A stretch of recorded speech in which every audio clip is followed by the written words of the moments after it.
Hello students, हम कर रहे हैं बोर्ड क्वेश्चंस। ये question light reflection and refraction chapter से है। क्वेश्चन है, analyse the following observation table showing the variation of the image distance v with the object distance u in case of a convex lens and answer the question that follow without doing any calculation। Okay ठीक है, तो यहाँ पर देखो कुछ हमें एक table दिया हुआ है, 3 कॉलम है। Observation number, object distance u in centimetre and the image distance v in centimetre. ठीक है, ओके अब देखते हैं इसके बेसिस पे हमें क्या क्वेश्चन पूछ रहा है। पहला क्वेश्चन है, determine the focal length of the lens, give reason for your answer. Okay, तो हमें फोकल लेंथ निकालना है पहले क्वेश्चन में।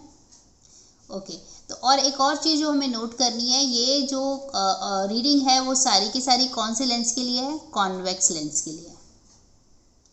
ठीक है, हमें बोलता है कि फोकल लेंथ निकालो, ये ऑब्जर्वेशन के बेसिस पे। तो देखो हमें पता है कि कॉन्वेक्स लेंस में एक ऐसा केस होता है कि जब हम लोग ऑब्जेक्ट को सेंटर पर रखते हैं तो इमेज उतने ही डिस्टेंस की दूरी पर इमेज भी बनती है, बस अदर साइड बनती है। तो ये ऑब्जर्वेशन हम लोग यहाँ पर देख पा रहे हैं। देखो जब हम लोगों ने ऑब्जेक्ट को -40 पर रखा तो इमेज +40 पर बन रहा है। तो इससे ये हमें समझ में आ रहा है ऑब्जेक्ट और इमेज जो है दोनों अलग अलग साइड में बने हुए हैं, राइट। तो यहाँ से हमें मिल जाता है हमारा r, मतलब ये हमारा सेंटर है। सेंटर कहाँ पर आ रहा है? 40 पर आ रहा है, मतलब रेडियस हमारा 40 आ जाएगा। तो हम यहाँ पर लिख देते हैं r = 40। अब हमें पता है f क्या होता है? f जो है वो r का आधा होता है। तो ये क्या हो जाएगा? 40/2 मतलब 20 सेंटीमीटर। अब बहुत सारे बच्चे मुझे पूछ रहे थे जब मैं क्वेश्चन सॉल्व करवा रही थी कि मैम ये 40 को आपने 40 ही क्यों लिया? -40 भी तो ले सकते थे ना, क्योंकि हमारा जो ऑब्जर्वेशन है उसमें वो कैसे दिख रहा है? देखो हमारे पास 2 40 है, +40 भी है और -40 भी है, राइट। तो रेडियस तो दोनों हो सकता है, राइट, पॉजिटिव भी हो सकता है, नेगेटिव भी हो सकता है। तो आपने 40 को पॉजिटिव ही क्यों लिया? तो देखो ये जो हमारा कॉन्वेक्स लेंस होता है ना, ये कॉन्वेक्स लेंस की बात हो रही है। तो कॉन्वेक्स लेंस में जो फोकल लेंथ होता है ना, focal length is always positive. So there is no confusion कि मैंने 20 क्यों लिया, 20 सेंटीमीटर क्यों लिया as a focal length, right. Next question देखते हैं क्या है।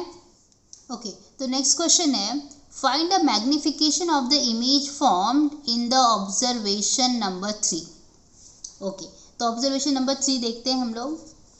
तो ये रहा हमारा ऑब्जर्वेशन नंबर 3। यहाँ पर हमारा u जो है, देखो u कितना है हमारा? -30, मतलब यहाँ पे मैं u लिख लेती हूँ। u है हमारा -30 और v हमारा कितना है? v हमारा 60 है, राइट।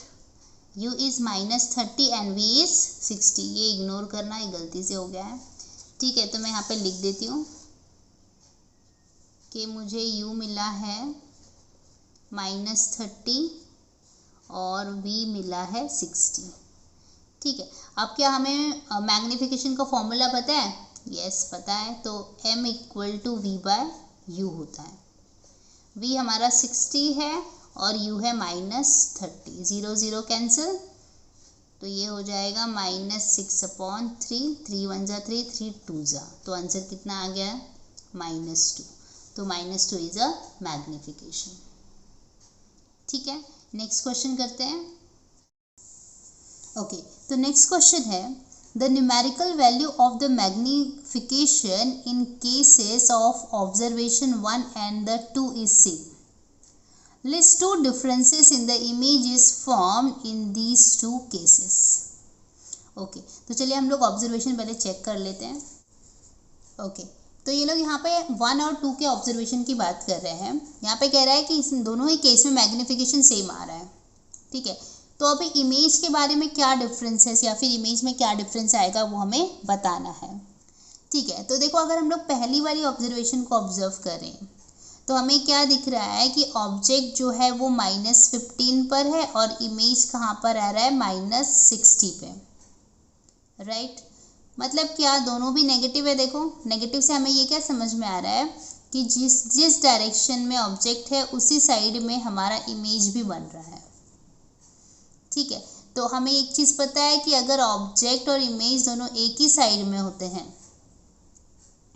तब हमारा जो इमेज होता है वो कैसा होता है, वर्चुअल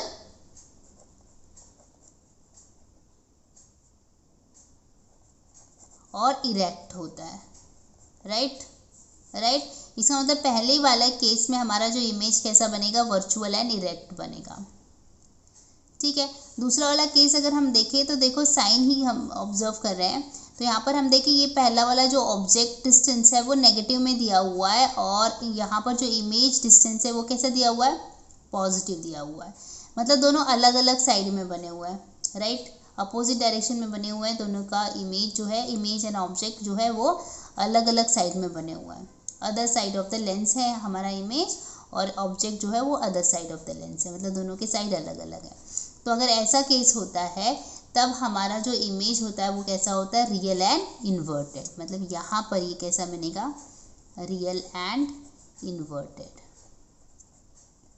ठीक है। तो हम यहाँ पर यही बता देंगे कि in observation 1 the image will be virtual and erect and in observation 2 the image will be real and inverted. तो चलिए लिख लेते हैं।